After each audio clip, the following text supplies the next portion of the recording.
Graça e paz, meus irmãos, tudo bom? Então, com o tempo de pandemia, nós precisamos nos adaptar, né? Nos adaptar a essa realidade, a essa situação. E como foi bom a última vez que eu estive com vocês, se eu não me engano, no final de janeiro, início de fevereiro, e a gente não sabia de tudo que iria acontecer, mas a gente precisa se moldar à realidade, e a realidade hoje é essa. A realidade hoje é poder dividir de forma online essa palavra com essa live aqui hoje. Então já te peço que compartilhe essa live aí com seus amigos, porque eu tenho certeza que aquilo que Deus reservou para essa noite vai mexer com você, vai te abençoar e vai trazer uma palavra de esperança para você e para a sua casa, tá bom? Então faça isso, compartilhe essa live aí já compartilha agora, tá bom? Então, antes de mais nada, já vai abrindo logo sua Bíblia também, Lucas capítulo 7, versículo 11, e a gente vai ler juntos essa passagem. Eu tenho certeza que o que Deus vai ministrar no nosso coração hoje é poderoso, como eu já falei, tá bom? Então, Lucas capítulo 7, versículo 11 ao versículo 17, diz assim: Logo depois, Jesus foi a uma cidade chamada Naim, e com ele iam os seus discípulos e uma grande multidão. Ao se aproximar da porta da cidade, estava saindo o enterro do filho único de uma viúva, e uma grande multidão da cidade estava com ela. Ao vê-la, o Senhor se compadeceu dela e disse: Não chore. Depois aproximou-se, tocou no caixão, e os que carregavam pararam. Jesus disse: Jovem, eu lhe digo, levanta-se. Ele se levantou, sentou-se e começou a conversar. E Jesus o entregou à sua mãe. Todos ficaram cheios de temor e louvavam a Deus. Um grande profeta se levantou entre nós, diziam eles. Deus interveio em favor do seu povo. Estas notícias sobre Jesus espalharam-se por toda a Judeia e regiões circunvizinhas. Que história, hein? Antes de mais nada, eu preciso te situar aqui a respeito do que aquele velório representava para aquela viúva. Queridos, segundo estudiosos, antigamente, as mulheres elas eram ensinadas até os 12 anos e um dia a respeito de todas as atividades domésticas, e ela era uma propriedade do seu pai. Quando chegava um momento que esse pai entendia que era o momento dela casar, ele arrumava um casamento, e muitas vezes ela não conhecia o seu marido, e aí ela era dada em casamento. Como eu falei, muitas vezes ela nem sabia quem era o noivo, mas como o pai, que era dono dela, arrumava, ela tinha que ir. E a verdade é que o casamento ia, e se esse homem chegasse a morrer, a história diz que ela não tinha direito a herdar os bens do seu marido, a não ser que ela tivesse um herdeiro. Se ela tivesse um herdeiro homem, esse poderia ser aquele que ia possuir a herança, e ela estaria tranquila quanto ao seu futuro. Em Deuteronômio, capítulo 25, dos 5 ao 10, conta basicamente uma história que complementa essa. Diz que quando as mulheres perdiam os seus maridos e elas não tinham herdeiros, automaticamente um dos irmãos do marido tinha a obrigação de pegá-la como sua esposa, ter um filho com ela e suscitar a família, a geração, a família do seu irmão. Então, quando o cunhado pegava essa cunhada e dava a ela um filho, o filho era como se fosse do irmão, e suscitava uma herança para aquele filho, e a mãe estava resguardada. Caso os cunhados não tivessem interesse, não fazia isso em prol do seu irmão, ela pegava e levava essa situação aos anciãos da cidade. Era feito alguns rituais necessários por causa da recusa dos seus cunhados, e aí então ela estaria livre para casar novamente. Então, queridos, a partir daí dá para entender o porquê Jesus se compadece daquela mulher. E cá para nós, qual seria o futuro daquela viúva se Jesus não aparecesse naquele momento para reverter toda aquela situação? Você pensa o que seria o futuro daquela mulher se Jesus não chegasse naquele exato momento? O que seria daquela mulher, o futuro dela? Tudo foi por água abaixo. Ela agora estava enterrando seu filho e estava dando início a uma vida de desgraça. Mas além da viúva, eu preciso te situar a respeito de outra coisa. Quem era Naim, essa cidade? O que essa cidade representava? Querido, para muitos, Naim é uma vila, é uma pequena cidade, muito pobre, extremamente pobre, que ficava a cerca de 50 quilômetros de Cafarnaum. E a palavra Naim significa, guarda aí o que a palavra Naim significa: aconchego, tranquilidade e calma. Aconchego, tranquilidade e calma. Jesus chega na cidade pobre sim, mas que tinha aconchego, tranquilidade e calma. Só que quando Jesus chega na cidade de aconchego, tranquilidade e calma, ele não encontra aconchego, tranquilidade e calma. Na terra onde deveria ter essas situações, essas coisas, esses adjetivos, ele encontra uma mulher frustrada, uma mulher sem aconchego, sem tranquilidade e sem calma. Queridos, isso me leva a imaginar algumas coisas que eu queria dividir com você. A vida é cíclica. A vida, ela é uma roda gigante. Você está num momento muito bem, daqui a pouco as coisas começam a desandar. E algumas coisas começam a ficar difíceis, daqui a pouco você tende a desesperar, mas o que acontece? Daqui a pouco a roda gira de novo e você está bem novamente. Aquela velha máxima, a vida é feita de altos e baixos, a vida é uma roda gigante, a vida muda o tempo todo, a toda hora. Alguns impactos a gente nem considera, a gente não sente, mas outros nos desmontam. Mexe com toda a nossa estrutura, ofusca por um instante todas as certezas que a gente tinha até um tempo atrás.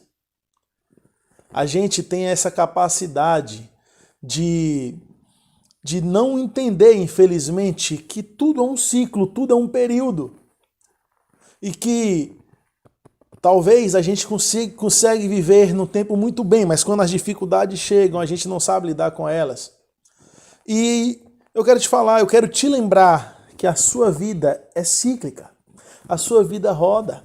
Certa vez uma pessoa falou bem assim, mas não existe felicidade. A vida é feita, ela é composta de momentos felizes. E se a gente for olhar, essa pessoa não está errada. A nossa felicidade eterna e de paz interior é Jesus. Mas a vida na terra é uma vida assim.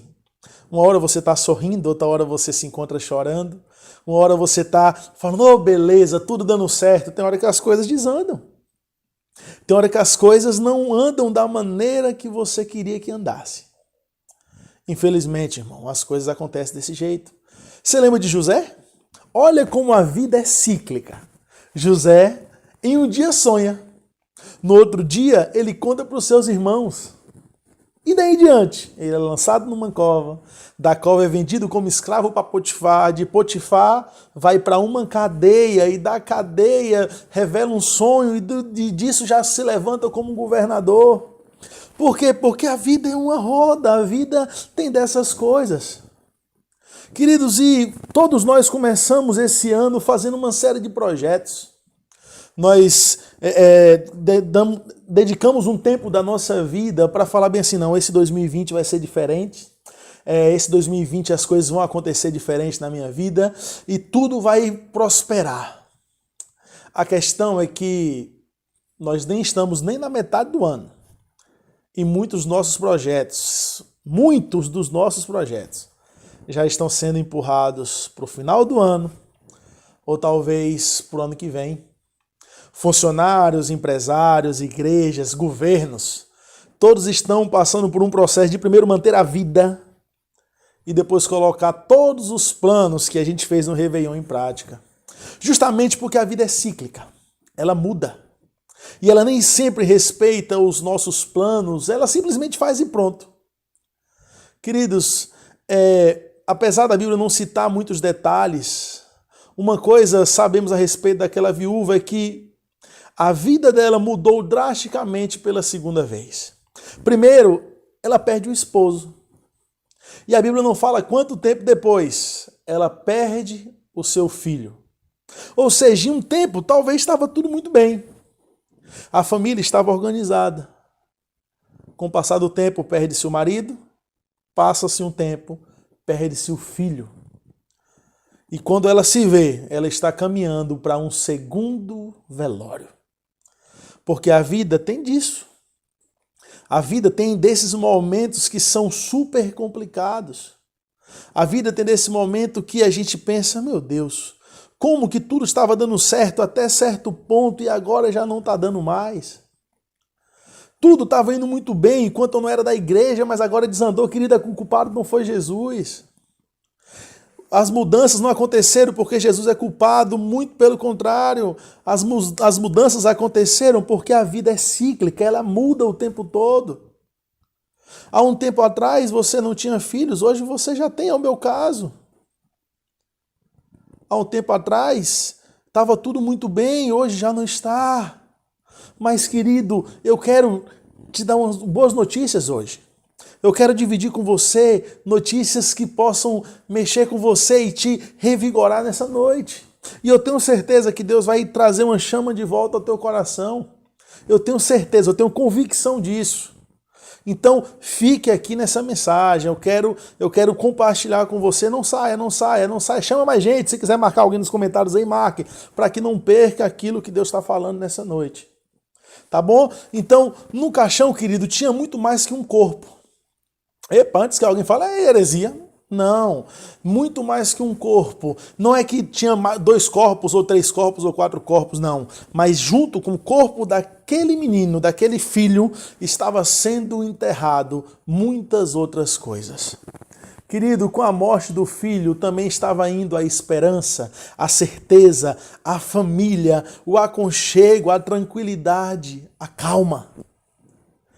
Tudo aquilo que Naim, por si só, já proporcionava, estava sendo enterrado junto com aquele menino, junto com aquele filho.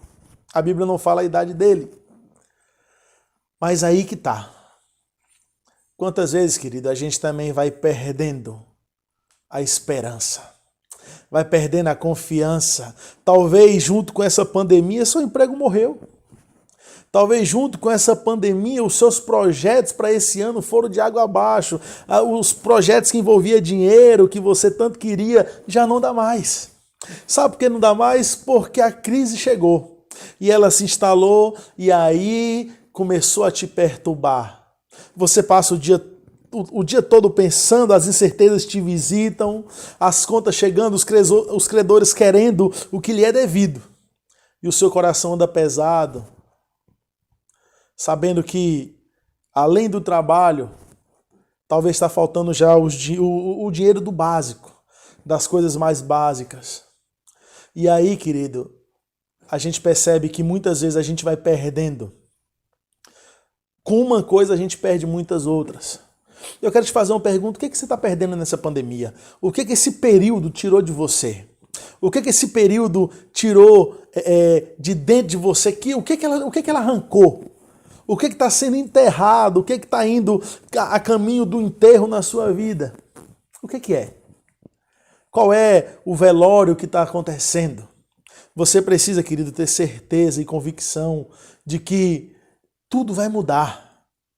Hoje talvez as coisas estão difíceis, hoje talvez as coisas estão complicadas. Mas calma, esse enterro ele está acontecendo hoje. Mas algo vai acontecer. Você crê nisso, querido? Fala um amém aí. Fala amém. Se você tiver com vergonha, fala baixinho aí. Amém. Não tem problema, creia que aquele que para o enterro está chegando. Aquele que para o enterro está chegando, querido. Aquele que para o enterro está chegando. Eu quero liberar, eu quero orar por você no final dessa mensagem. Daqui a pouco acaba. Fica tranquilo. E aí, a gente tem que pensar que a vida é cíclica, como eu já te falei. Estava sendo enterrado muito mais que um corpo. E outra coisa que eu quero te falar agora. Jesus se importa com seus sonhos. E aí, Jesus se importa com seus sonhos. Guarda isso no seu coração, querido. Jesus se importa com você. Se tiver alguém aí junto com você assistindo essa live agora, você olha para ele e fala bem assim, olha, Jesus se importa com você. Jesus se importa com seus sonhos. Querido, a Bíblia não fala muito a respeito daquela mulher. Mas ela também não diz, como ela não diz muita coisa, eu não vou ser herege, lógico. Porém, eu posso pensar muita coisa. E eu quero falar, querido, que aquela mulher perdeu o seu bem mais precioso. Você que é pai, você que é mãe, você sabe a importância que um filho tem na vida da gente. A minha nasceu, tá novinha. Minha filha fez 2 meses. E já vem com tudo. E aí você pensa o que um filho representa, e talvez você só vai ter essa noção do que um filho representa pra gente quando você tiver o seu. Então, um dia, a mulher com aquele marido desejaram ter um filho. Sabia da importância, inclusive social, que aquela criança teria para o marido e para ela. Só que agora, querido, o sonho dos dois também está indo para o enterro. Então, o sonho do marido e o sonho da esposa, o marido já havia morrido, ficou a esposa, que também estava perdendo o seu sonho, o seu filho. Queridos, deixa eu te perguntar, qual é o sonho que você tem que está morrendo? Qual é o sonho que você tem que está indo por água abaixo, você já perdeu todas as suas esperanças? Quais são os sonhos que você jogou na lata do lixo? Quais são os sonhos que o tempo matou?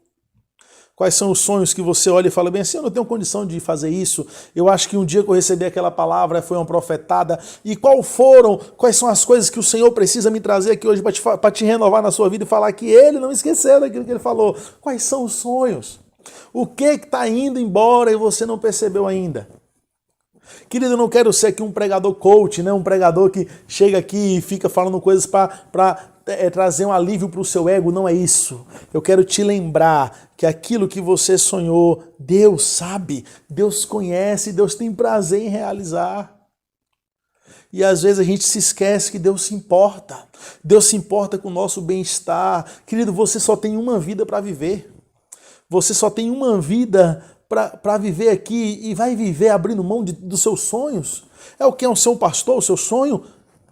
Trabalhe para isso, querido, cresça. É ser um músico, é gravar um CD, é estourar a nível nacional, é ser uma voz que Deus está levantando. Invista nisso e Deus vai fazer. Ah, não, eu quero ser um grande empresário. Receba essa palavra, seja um grande empresário. Mas a gente vai deixando um espírito de coitadismo nos acompanhar, um espírito de coitadismo chegar. Eu não acho que não é para mim não, queridos. Creia que é para você. Para você é o melhor da terra. Queridos, e eu quero te falar, Jesus aparece na hora certa. Guarda isso no seu coração. Jesus aparece na hora certa. Amém? Jesus aparece quando? Isso, na hora certa. Às vezes a gente acha que Jesus atrasa, Jesus não erra o tempo de chegar. E a verdade é que essa história, como algumas outras, nos faz ter certeza que Jesus se manifesta no tempo dele, dentro do nosso tempo. Ainda que o nosso tempo, para nós, já tenha se esgotado. Como assim? Se você olhar, Jesus aparece na vida da mulher do fluxo de sangue. Ela estava mal, mas ainda estava viva. Jesus aparece. Bartimeu não enxergava, mas estava vivo. Jesus aparece, Bartimeu abraça a oportunidade. E aí, querido, o que acontece? Nessa história específica, bem como, por exemplo, na história de Lázaro, se você for olhar, Jesus aparece quando Lázaro já tinha morrido também. O que aquilo já parecia que, para todo mundo, pareceu que a esperança foi embora, morreu, acabou. Mas às vezes Jesus aparece depois. Mas não significa que ele chegou atrasado, significa que o tempo dele é diferente do nosso. E para alguns o milagre acontece em vida e para outros depois que a vida passa. Em alguns casos, Jesus vai livrar do fogo. Em outros, Deus vai livrar no fogo. Se a gente for pensar, Jesus poderia livrar do fogo Sadraque, Mesaque e Abednego. Mas Jesus quis mostrar o seu poder no fogo. O fogo estava lá, mas não queimava nenhum daqueles jovens. Talvez Deus poderia impedir que as crises chegassem até você. Talvez Jesus poderia falar bem assim, não, eu não vou permitir que as crises cheguem até você. Mas ele permitiu. E por que ele permitiu? Para te ensinar. Mas muito mais do que te ensinar. Ele fez isso para te mostrar que não importa o seu tempo, importa o tempo dele, que é perfeito. Jesus chega em Naim. Jesus chega na terra de tranquilidade, aconchego, e não encontra essas coisas. Se Jesus chegar em você hoje, existe tranquilidade, aconchego? Será que se Jesus chegar aí na sua casa hoje, ele vai encontrar o que tinha em Naim, tranquilidade, aconchego e calma? Será que ele encontra? Será que ele encontra um lar tranquilo? Ou isso abalou sua confiança? Talvez você está me assistindo hoje e você está falando bem assim, minha confiança foi embora. Talvez você está me assistindo hoje falando bem assim, minha confiança foi por água abaixo, minha confiança, eu não sei mais o que fazer. Ei, não desiste não. Não desiste, querida. O Senhor está aqui, te falando através dessa live que Ele está contigo. Não desespera. Se talvez para muitos Ele livrou do problema, Ele vai te livrar no problema. E vai devolver para você aconchego, tranquilidade e calma. Eu chego até o fim dessa live, até já caminhando para o fim dessa live, eu vou falar com você o seguinte, o tema dessa noite é restaurando Naim. E restaurando Naim é o quê? É restaurando o aconchego, a tranquilidade e a calma que foi embora. Qual é a dúvida que te cerca? Qual é a dúvida que tira seu sono? Qual é a dúvida que só você e o travesseiro reconhece? Eu quero te falar que Jesus tem resposta para todas as suas dúvidas. Queridos, a gente não pode perder a esperança, porque nós temos do nosso lado o dono da esperança. Nós temos conosco aquele que pode resolver todas as coisas. Nós temos do nosso lado aquele que já venceu todas as coisas, não tem nada impossível que ele não possa resolver. E aqui já caminhando para o final. E sendo, eu tenho certeza que você já compartilhou essa live, eu tenho certeza que você já marcou alguém aqui. E eu sei que Deus está te abençoando nessa noite. E para finalizar, eu quero te falar que tem 3 situações nessa história que nós precisamos nos basear nelas nesse tempo de crise. Nós temos que ter a convicção da multidão, da mulher e do filho. Como assim? A mulher estava vendo, como eu já ministrei durante esses minutos que eu estou aqui, tudo indo por água abaixo. E Jesus deu a ela motivos de novos sorrisos. E eu quero te falar que o Senhor vai também te dar motivos de novos sorrisos. Você vai poder sorrir de novo, você vai poder se alegrar de novo, você vai poder cantar de novo. Vai ficar tranquilo, a porta que se fechou de emprego, Deus vai abrir uma melhor em nome de Jesus para a sua vida. Então, para aquela mulher, o Senhor devolve aconchego, tranquilidade e calma.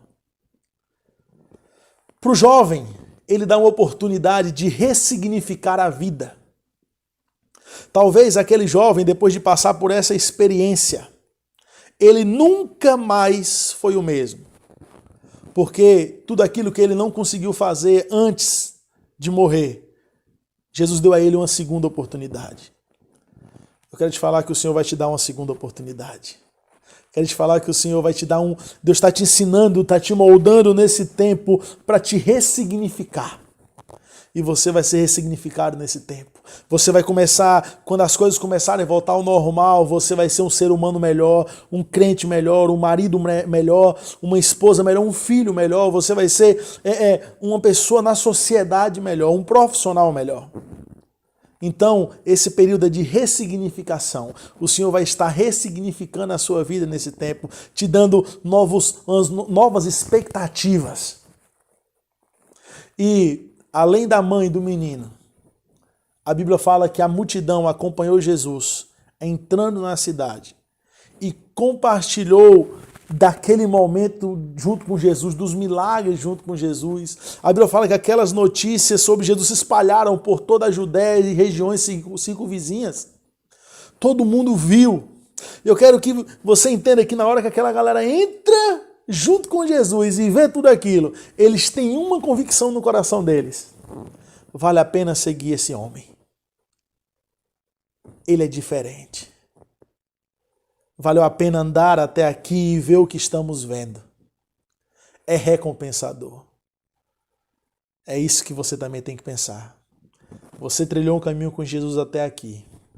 Olhe para tudo que ele está fazendo. Olhe para tudo que ele está se manifestando. Olhe para tudo.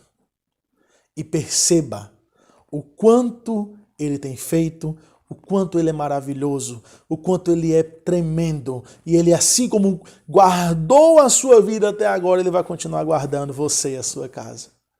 Você é especial, querido. Você é importante. Eu quero orar por você agora. Eu quero orar pela sua casa agora. Se você estiver perto do seu esposo, perto dos seus filhos, da sua esposa, de um amigo, você fala, deixa eu orar junto com você nesse momento. Juntem um pouquinho aí, vamos orar juntos. Vamos orar junto para que essa palavra seja concretizada na tua casa. Deus vai restaurar Naim. Deus vai restaurar Naim. Repita comigo aí. Deus vai restaurar Naim. Deus vai devolver aconchego, tranquilidade e calma. Deixa eu orar por você em nome de Jesus. Ô Rei da Glória, eu te louvo. Eu te louvo por cada pessoa que está assistindo nesse momento essa live.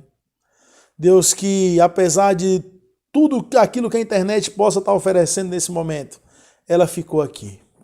Ela ficou aqui, Deus, e eu creio que o Senhor trouxe essa palavra como, Deus, uma resposta de oração, Deus, como um combustível, Deus, para que eles prossigam essa caminhada e que o Senhor não os abandonou e nem vai os abandonar. Deus, abençoa cada lar, abençoa cada filho, abençoa cada esposa, abençoa, Deus, cada marido.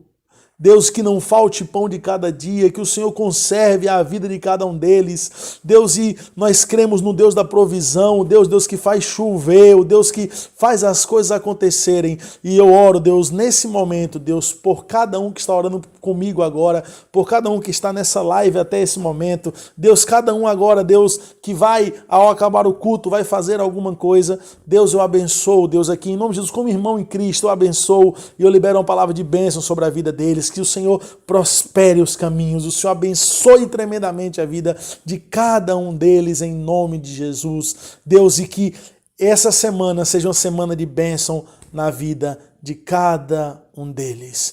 Deus, que esse dia seja um memorial no coração deles, daquilo que o Senhor renovou sobre o coração deles. Em nome de Jesus. Amém e amém.